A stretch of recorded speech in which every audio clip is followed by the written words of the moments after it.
this might seem like a bit of a personal question, but how would you describe yourself?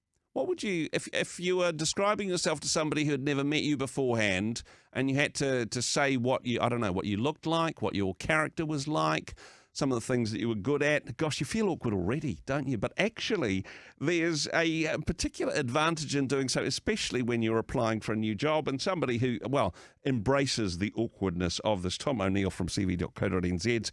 Tom, kia ora. Thank you for joining us today. Morning, my friend. Great being on the show. It is a bit awkward sometimes describing ourselves. We tend to, I think it's partly cultural, that we tend to go, oh, yeah, we downplay everything. We don't sell ourselves particularly well. But when it comes to describing ourselves, and in particular our achievements to employers, this is something we need to, I don't know, get used to the awkwardness of, right? Yeah, it's something we need to get comfortable about. Realistically, there's only one time in our society we're actually allowed to talk about how good we are at something, and we sort of, as Kiwis, have the sort of the barbecue mentality, the barbecue, how you been, talk about the rugby or not, and all that sort of stuff. And, you'd never dream of talking about all the great things you managed to achieve at work. Yep. It's just not appropriate.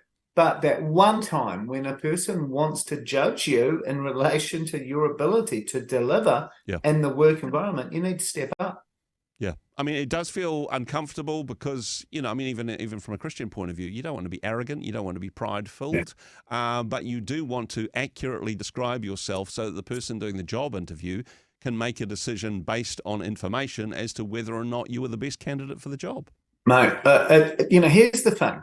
It's not about being prideful. It's about being honest. Yeah. Now, that's the difference. If you've got some great achievements and you've got some really great experience and you're passionate about the industry and the company, they need to know. Mm-hmm. That's not arrogance. That's just honesty, you know? And realistically, we're there to sell ourselves to their problem. Again, present ourselves as a solution to their problem. And we do that through talking about our achievements and being honest. That's not arrogant. For some people, though, if asked that question, so what are your achievements? Their first response is going to genuinely be, I have no idea. I don't necessarily think of myself in terms of my achievements. Where do we start in terms of knowing or discovering what our achievements are? How do we get our head around, oh, look, I just go to work and do the best I can? How do we turn that into an achievement list? See, a lot of people, exactly as you say, just say, when they write their CV, for example. Yep. Imagine if the world's best tennis player wrote their CV and put occupation tennis player, responsibilities, hit ball. But that's what people do. They just write down the 7 things they get paid to do. Mm-hmm. But if you think beyond that, right? So some people may have been awarded further responsibility in the role. So they're receptionists, they've worked really hard, they've got a lot of trust. Suddenly the office manager goes away for 6 months, they step into that role. Mm-hmm. Suddenly HR now asking, actually, can you do some HR stuff?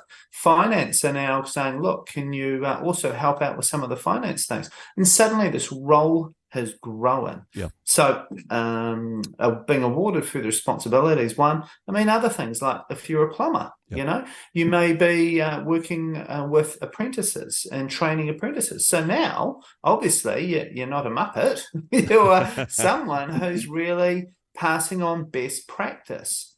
Sales rep, meeting exceeding sales targets. CEO, having a say in terms of national policy. All these things that we all have, but we just don't know what they are.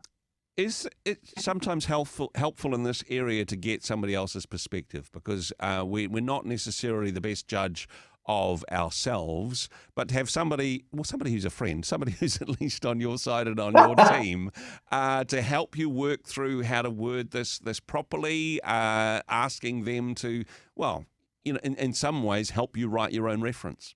Yeah, well, 100%. I mean, our family and friends tend to know us best. the good and the bad. You know, hopefully our family and friends can be our best advocates in terms of thinking about these things.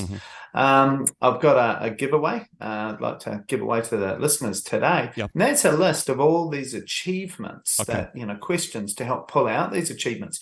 And really going through something like this with a family member or friend or someone like that really can help you define these really, really cool, tangible and practical things you've done.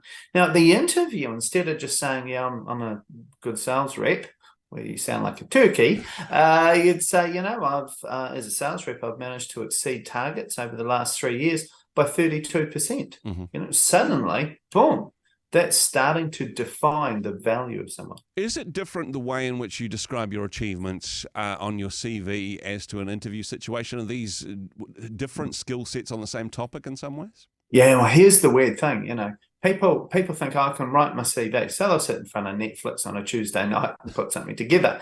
But I mean, again, they don't know how to sell and market themselves. Yeah. And there is a difference because in the CVs we write, we'll put your responsibilities and then your major achievements, and 2, 3, 4, 5, 6 major achievements, depending on how relevant it is to the role. Yeah. But then at the interview, obviously, you just don't come out and go, "Here's my major achievements." You know, you've got to wait and then share through behavioural questioning. So those questions that come up, like, give me an example of a time you were involved in leading a project.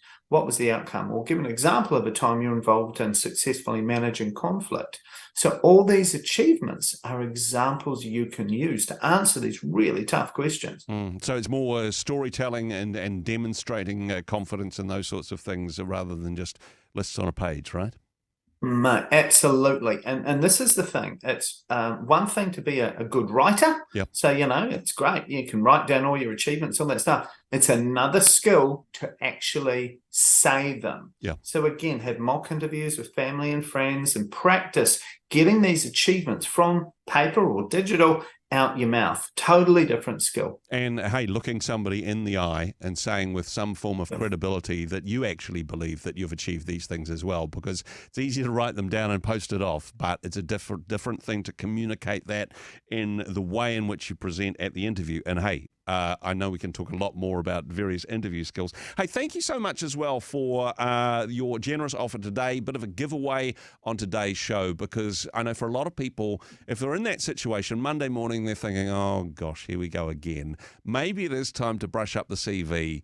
But if it's been a while, where do we start? So this checklist, this achievements checklist, is going to be a real blessing to a whole bunch of people. Now, how do people get a hold of this? How are people going to be able to access this giveaway today, Tom? Yeah, great. Just email me direct, tom@cv.co.nz. That's tom@cv.co.nz.